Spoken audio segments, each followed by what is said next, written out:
అందరికీ నమస్కారం. జగన్మోహన్ రెడ్డి గారు చంద్రబాబు నాయుడు గారి పాదాలు పవిత్ర గంగాజలంతో కడిగి ఆ నీళ్లు నెత్తి మీద జల్లుకోవాలి. అంత మహోపకారం చేసి పెట్టాడు చంద్రబాబు నాయుడు గారు జగన్మోహన్ రెడ్డికి. ఇది జగన్మోహన్ రెడ్డి గారు ఏ పూర్వపుణ్యమో ఏ యోగ ఫలమో అన్న విధంగా పూర్వకాలం ఆయన ఏ పుణ్యం చేసుకున్నాడో, ఏమి యజ్ఞాలు చేశాడో, యోగాలు చేశాడో క్రిత జన్మలో, ఈ జన్మలో ఆయనకి ఇటువంటి మంచి ఆత్మీయుడు, హితుడు, సన్నిహితుడు, శ్రేయోభిలాషి, ఇతని మేలు కోరే వ్యక్తి అయిన చంద్రబాబు నాయుడు గారు వృద్ధాప్య పెన్షన్లు, వికలాంగులకి, వృద్ధులకి వీళ్ళందరికీ ఇచ్చే పెన్షన్లు విషయంలో జోక్యం చేసుకుని ఆ పెన్షన్లో సకాలంలో ఇంటికి అందకుండా ఆపి తన గొప్పతనం నిరూపించుకోవాలని చెప్పి చూస్తుల్లో ఆయన ఒక శాడిస్ట్ కింద, రాక్షసుడు కింద, నరరూప రాక్షసుడు కింద ఈరోజు ఆ జనాలు ఎవరైతే లబ్ధిదారులు ఉన్నారో వాళ్ళకి, వాళ్ళ కుటుంబ సభ్యులకి అందరికీ ఆ విధంగా తయారయ్యారు. ఈ పాపం ఊరుకునే పోతున్న విధంగా దీని రిఫ్లెక్ట్స్ ఏ విధంగా ఉంటాయంటే, రేపు ఎలక్షన్ రోజు వెళ్ళి చూసుకోండి.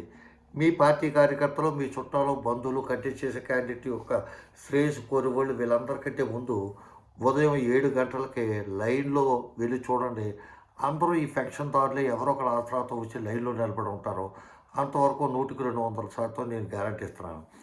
రేపు పోలింగ్ రోజున ప్రథమ ఓటు కూడా ఈ పెన్షనర్సే వేస్తారు.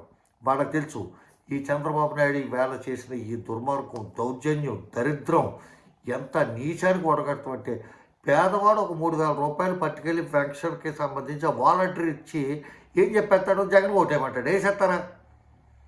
నువ్వు దిగిపోయే రోజు 10,000 రూపాయలు ఆడవాళ్ళకి ఇచ్చి ఓటేది, పసుపు కుంకుమ నా దెబ్బ తిరగడం అని చెప్పావు. నీకు ఓట్లు వేసారా?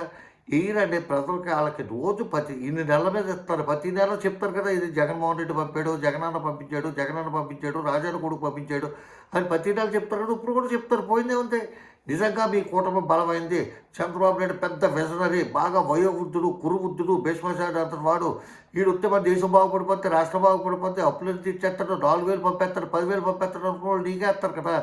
అంత కంగారు పడిపోయి వాళ్ళంత బాధపడతాం. ఇంత మండు వేసవిలో పైగా ఆ వృద్ధులు వాళ్ళు వెళ్ళి నీడలేక మధ్యాహ్నం చేతో షామియానాలు గేమియాలు ఏర్పాటు చేశారు.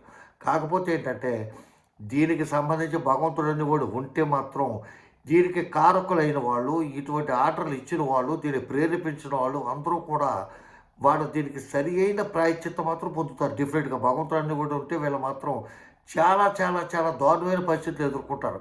భవిష్యత్తులో ఏదో విధంగా నష్టం చూస్తారు. ఇకపోతే కొంతమంది మూర్ఖ మేధావులు, అతి తెలివికైన వ్యక్తులు, నీచులు, కుసంస్కారులు ఏమంటారంటే, ఇంతకుముందు ఫ్యాక్షన్ మీ ఇంటికి పట్టుకు ఇచ్చారా, ఇంతకుముందు మీరు వెళ్ళి తెచ్చుకోలేదా? తెచ్చుకున్నారు కాబట్టి, కష్టపడుతున్నారు కాబట్టి, వాళ్ళు కష్టపడకుండా వాళ్ళ ఇంటికి ఇప్పుడు వస్తున్నాయి కాబట్టి అది కోరుకుంటున్నారు. వాళ్ళు సుఖంగా పొద్దున్నే ఫస్ట్ తారీఖు వస్తారు కదా, వాళ్ళు ఆ 3,000 జాగ్రత్తగా పొట్టలు కట్టుకుని జాగ్రత్తగా చూసుకుని ఆ 30 రోజులు వాటితోనే సరిపెట్టుకోవాలి. ఈ ఎదవ కౌరులు చెప్పి ఏసీలో కూర్చొని చెప్తూ ప్రతి ఎదవ చెప్తాడు. ఏసీ లేకుండా ఎండకి వెళ్ళి నడిచి వెళ్ళి అలా బండి మీద వెళ్తారా? ఆ కెట్టికొండ లాంటివి లేకపోతే ఇటు బండి మీద వెళ్ళి టక్మని వెళ్ళారా డబ్బులే అని చెప్పంటారు. అలా అక్కడికి వెళ్ళి ఫోన్ నెంబర్ చెప్తూ గూగుల్ పే వచ్చేస్తుందా? అలా 3,000 తెచ్చుకుంటానికి ఒక సంచి పట్టుకెళ్తారు. అంత దరిద్రంలో ఉండి ఆ పేదల ఈ డబ్బు కోసం కూడా ఏడిచి వాళ్ళు అంత కష్టపెడితే మీకేమవుతుంది? ఏసీలో కూర్చుని ఎదవ తీర్పులు చెప్పి, ఎదవ జడ్జిమెంట్లు ఇచ్చి, ఎదవ ఇది చేసి, పిటిషన్ రాసి, ఇటువంటి బుద్ధి మానుకోవాలి. కొంతమంది రిటైర్ అయిపోయిన వ్యక్తులు కృష్ణారామ అంటూ కూర్చోవాలి, లేకపోతే ఎవరికైనా ఏమైనా ఉచిత సలహాలు మంచి ఇవ్వాలి. కానీ ఒక ప్రభుత్వానికి అండగా ఉండి, లేకపోతే ఒక పార్టీకి అండగా ఉండి ప్రభుత్వాన్ని నిరకట్లో పెడతాం, ఈ ప్లాన్ చేద్దాం, ఆ ప్లాన్ చేద్దాం, మళ్ళీ దానికి ఓ సంఘం కింద ఏర్పడతాం. రిటైర్ అయిపోయిన వాళ్ళు అంతా కలిపి చేసి వాళ్ళు తెలివితేటలు అంతా చూపించారు. ఇప్పుడు ఏమైంది? అనుకోకుండా ఆయాచిత వరం కింద జగన్మోహన్ రెడ్డి అన్నట్టు గెలిచేసట్టే. ఈ కూటమి ఈ పరిస్థితుల్లోనే సర్వనాశనమే. ఎవడకోతే ఇంక ఈ భగవంతుడు కూడా ఈ కూటమిని రక్షించాడు. వేళ చేసిన పెద్ద బ్లండర్ మిస్టేక్.